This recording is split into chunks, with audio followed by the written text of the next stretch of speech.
Today, we're reacting to Gen Z's obsession with violence. This definitely is the most violent generation for sure. Well, maybe like not on like some old like slavery, you know what I'm saying, Holocaust junk. But these young people definitely have made violence a trend, not compared to like the slavery and the Holocaust junk, like I said. Let's get to it. Imagine this scenario. You wake up for work at 7:15 a.m. to get ready, have to deal with an hour worth of traffic because road infrastructure in America is designed by people, I presume, who have never drove a car. You manage to make it just in time for your shift at 9. You work at the movie theater. All you have to do is make sure people have the right movie ticket and sweep the floor. You walk into one of the theaters as 2 final words are uttered from a movie. And proceed to get hit by 10 popcorn bugs with the force of a Boeing 737. The Minecraft chicken jockey incidents are just one of many trends that Gen Z has done, which has related to things such as vandalism. This nigga just put his hand in a urinal and grabbed the urinal thing. That's like automatic clap, gonorrhea, you know what I'm saying? Gotta be, right? General violence and harassment. And I'm here to answer the question of why is Gen Z so violent? But before I start, that whole question can be answered pretty quickly. Some of you might be confused by the title because according to statistics, Gen Z overall is actually the generation with the lowest rate of violent crime ever recorded of any youth of a generation. Oh, damn. And we're actually over 60% lower than baby boomers were at our ages. So take that, you old And now that I know about this, it's funny when I'm walking by Maybe again, I think a lot of this shit, like I be saying in other videos, like when people be like, yeah, and this is going on, but it don't be going on in regular life, is that we just, I think because the internet, everything is shown now. Like, you can't really get away with nothing. You know, technology's to a point where everything is being seen. You know what I'm saying? Somebody else is recording shit. Nobody might have a phone in sight recording, but guess what? You getting caught on the Ring doorbell behind you. You know what I'm saying? Like, I feel like that's probably all it is that we just living on the internet. You know what I'm saying? But I will say, one of the most violent things that I know some young niggas for doing is some shit called point 'em out, knock 'em out. That is the most, that's now, this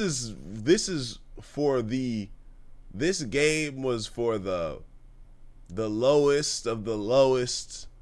I don't care if I go to hell tomorrow type of niggas. To see somebody that you don't know pull up, whoosh, that's crazy. She starts to clutch her purse. Like, I should be the one clutching my purse. Your generation was 60% more violent than us. So even though traditional violent crimes are way lower with us, we have way more of a psychological violence and mental violence. Just like I mentioned at the start of this video, one of our things is dangerous challenges. Growing up seeing these crazy challenges every year on YouTube did not help us develop well. Like, I remember the first time I saw someone doing the salt and ice challenge and thought how wild it was. If only they could see what we have now. Did y'all do any challenges growing up? I'm gonna be honest. I did the challenge. I did the cinnamon challenge, bro. I think that's all I did. I wasn't really a big challenge. I did the cinnamon challenge. I ain't do that ice bucket challenge. I know that was for a good cause apparently. I don't see how pouring ice on your and ice water on yourself and nominating me to do it like I'm really gonna do that shit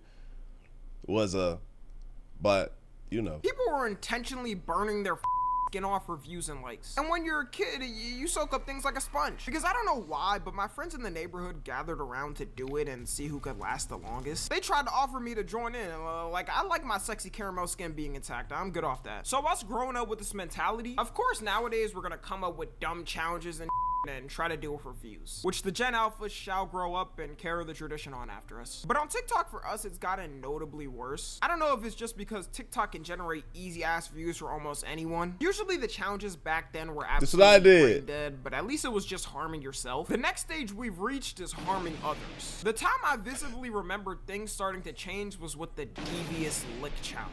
I had just graduated that year, so luckily I wasn't in high school anymore to witness that bullshit. But they would have, if I was in school and they did this, when I was in high school, they probably would have nuked the school. They probably would have blew that hoe up. There's no way they would have let us get away with that. My school was not playing. My school was not playing with you. They will bring them dogs. They will bring them drug dogs to the school, and they will sniff you out, nigga. My partner had a crumb of gas this big. This big. Said, go ahead, open up your car, sir. Had that nigga open his car up. That nigga had to come to the gym, because we all played on the basketball team. Had to come to practice that day and say, guys, I'm getting kicked off the team because, and break it down. And then when they let him back on the team, he had to come and do a public apology to us, like he did something to us. Guys, I apologize for, and he rode the bench for the rest of the year. They was not playing at my school. You would not have gotten away with this shit at my school. Casually made robbery a trend and funny. I feel like in other generations, they would have just been too scared to have the audacity to do something like this off being arrested, and being scared to be put on the local news and having all their friends and family laugh at them and make fun of them for it. Also, some of y'all may not know, but the Devious lit trend, yeah, they brought this whole trend back. Instead of now destroying school bathrooms and vandalizing them, they're taking school Chromebooks and annihilating them.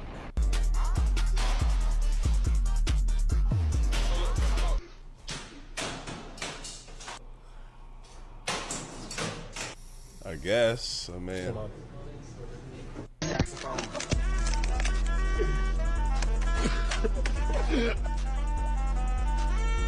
this is definitely some. Well, my school got a lot of money activity. I don't know why this is even a like. Damn. I don't know if some of these high schoolers don't have a plan to go to college or get any future or have employment, anything going on outside. These videos on their personal accounts. You would think they would make burners so their school doesn't catch who's doing it, but you can search them on TikTok, Chromebook durability test yourself, and see how many of these high schoolers are doing it on their personal accounts. This then is of just course we got dumb. challenges like the Skull Breaker challenge and the Penny Outlet challenge. A lot of this is just for views, but there is another aspect to it in my opinion. I think what Gen Z really likes compared to other generations is the watching of people doing violent things. And this all stems from one place where everything on the internet links to. For demonetization reasons, I can't fully say it, and I don't know if I can. It rhymes with lore, and scroll on IG Reels about 5 times and you'll probably see it. The impact content has had on Gen Z is bigger than people think. There's probably a 90% chance anybody watching this in Gen Z has seen a video intentionally or unintentionally. Before YouTube cracked down on it, you could casually see it on here. And there was always that one kid in school who would go around and try to show people weird videos like that. Bro, that's how I saw 2 girls, 1 cup. A nigga being, bro, look at this. Let me see. Once you see that, once you see what, like, back then, once you saw that, that was what, like, changed you from being, like, a child, you know what I'm saying, that's never seen anything impure or anything, to, you see, like, to your brain now is opened up to, wow, the world is not this fairy tale place that I once thought it was. Once you see that, once we saw that back then, that was the video that changed your, like, the trajectory of how you saw the earth. That right there. Type of dudes were definitely school threats. Seeing these type of videos in general is bad for you, but for somebody with a growing mind seeing it, it's even worse. Which is why I think it's an aspect in us being obsessed with dangerous trends. We're so desensitized to us, it don't even matter anymore. I don't think humans were meant to see this much of violence in our lifetime. In past generations, you couldn't casually see this stuff. I genuinely think if something like 9/11 happened nowadays, people would probably forget after a week when another catastrophic event happens and start posting brain rot memes of the Twin Towers. Shows back then used to get in deep trouble when they made a joke about 9/11. It took multiple years for shows and movies to start making jokes because they knew the public would tear them up. But nowadays you'll have a bunch of people in the comments typing, oh man, TS funny as hell. Keep it up, gang. I know not everyone in our generation is like that. A lot of us know when the right time is to make a joke and when it isn't. Looking at IG Reel comments though shows you the other side of people who don't know and don't care. IG Reels to me is like the kick of short form content. People will say comments that isn't even formed as a joke and people die laughing at it. Going back to the challenges, maybe this isn't the end all be all for the challenges. Recently the ice bucket challenge started making its comeback, and that's what I want to see more of. Like, let's bring back the wholesome. How does that help people? Somebody break it down to me though. Let's break down the ice bucket challenge.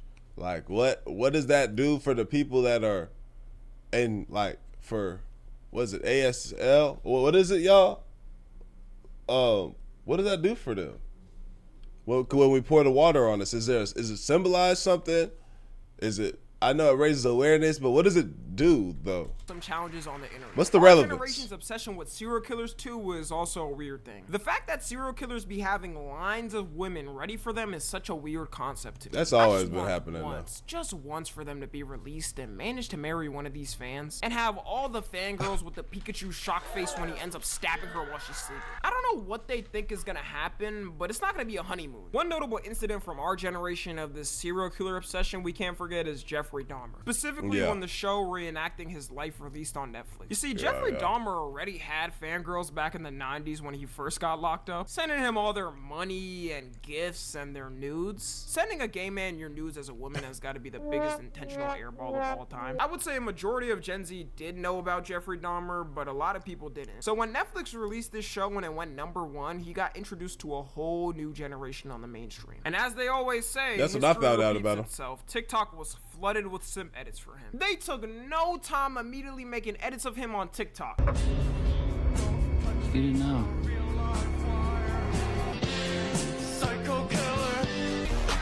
Till I die, all these lollies call me rubbing on her. A bunch of women in the comments talking about he's so dreamy and kind-hearted. I say we f around and let them find out. Oh wait, we can't because he's dead. Even killers in our generation are getting simped over. In 2021, a guy named Cameron Herron got whatever the fuck this nigga did, he did that shit. Look at those eyes. Yeah, I wouldn't even want to be standing around a nigga that was looking like this. sentenced to 24 years in prison. The reason was because he was speeding and hit a mom with her daughter, killing them on the spot. One of the most heartless things you can do. And just like Jeffrey Dahmer, they were making edits of Cameron.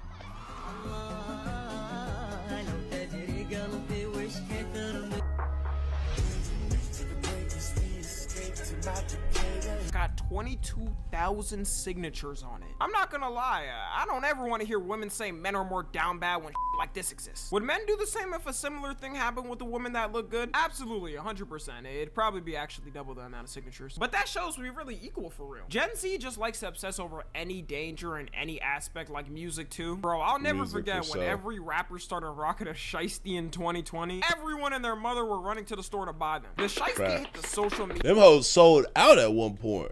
Isn't it crazy how like a certain thing that you could buy every day, you can buy every day right now. There's something that you can go out and buy right now every single day that will be like sold out at some point. There's something out there right now. We just don't know what it is. We don't know who's going to make it cool.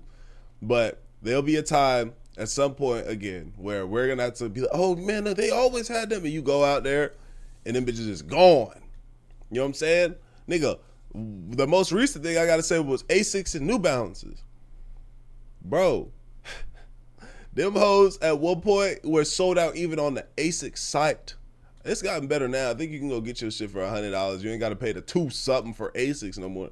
But 100 at the like, or but at one point, boy. Media streets like crack. If you grew up around typical YNs, you already saw them rocking it before it became popular. So to me, it was funny growing up and seeing it go from purely hood wearing them to Billy from Utah with a loving family. Some people really don't know how big the reach is. As y'all know, I was in Japan for about 2 weeks this past month. Go follow on like the IG post, by the way, because I'm looking sexy. And I can't make this up. I seen a fully Japanese guy wearing a shiesty and sagging in Tokyo. The only gang you've been fighting is the Hidden Leaf Village, man. Take that off. Out of rap, our generation takes the most dangerous aspects and tries to emulate it. It can't be that lyrical because people call that corny. You pull up to the function rapping like Eminem and people are just gonna die laughing at you. Gangster rap from the past versus now doesn't even come close. Back then, the most you had was 50 Cent and you knew his lore and how he grew up in the streets. People thought they were leading the hood when listening to Many Men. But nowadays, you got whole documentaries on rappers who are admitted serial killers. King Von becoming so big has gotta be an indicator that our generation is really obsessed with violence. Everybody who listened to him knew damn well this man was dropping people left and right on the streets. And that's what added to the appeal for our generation. Okay, it has always been a thing in rap where people ask, is the rapper really living what they rap? Which I think people are starting to care less about and more care about if the song is just good. I think us losing some of the biggest rappers to this violence kind of made it and put us off. I remember when Lil Tecca was breaking down his song lyrics and making sure people know he's not actually on any of that type of shit. Honestly, it felt refreshing and was hilarious to watch. I got 2 twin Glocks, turn you to a dancer. I don't have no straps for nobody. I don't got no straps. But people still want to feel the real thing, and I think that's what King Von did. The whole YN culture taking over in general shows me our generation also just wants to obsess over violence just because. I know hella people make fun of Cardi listeners and the average Ken Carson fan, Destroy Lonely, whatnot. But I'd rather Billy from Utah obsess over Cardi and try to act mysterious than Billy from Utah obsess over King Von and him be a young boy. Like, bro, the top enemy to black people in America is the YN because it makes the whole community look bad. And the fact that it's the most glorified on social media is a blow to the face. Because you'll have the old white people looking at their grandkids and them reenacting Murder on My Mind and blaming everyone that's black for it,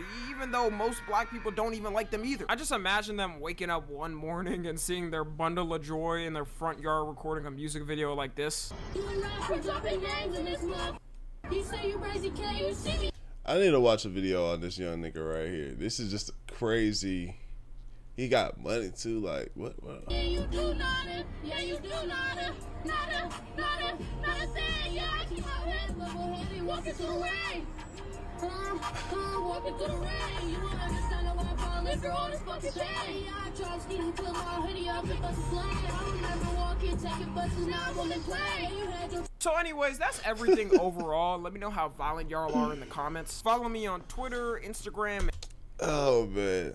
Well, it is what it is to me, bro. Honestly, I think how this shit goes is a shift happens. You know, I don't know when that shift would be. I just remember, I feel like at some point it'll kind of reinvent itself and people maybe will start glorifying something less. Cause how far does this go? You know what I'm saying? How far does this go until? But I don't know when that happens though. That could be years and years and years from now. That's what I think. Y'all let me know what y'all think though. Like the video, so comment a bunch of in the channel. I love you. I appreciate your girl for y'all. Tell me some of the wild stuff y'all did in high school. And we go, Eddie Lado.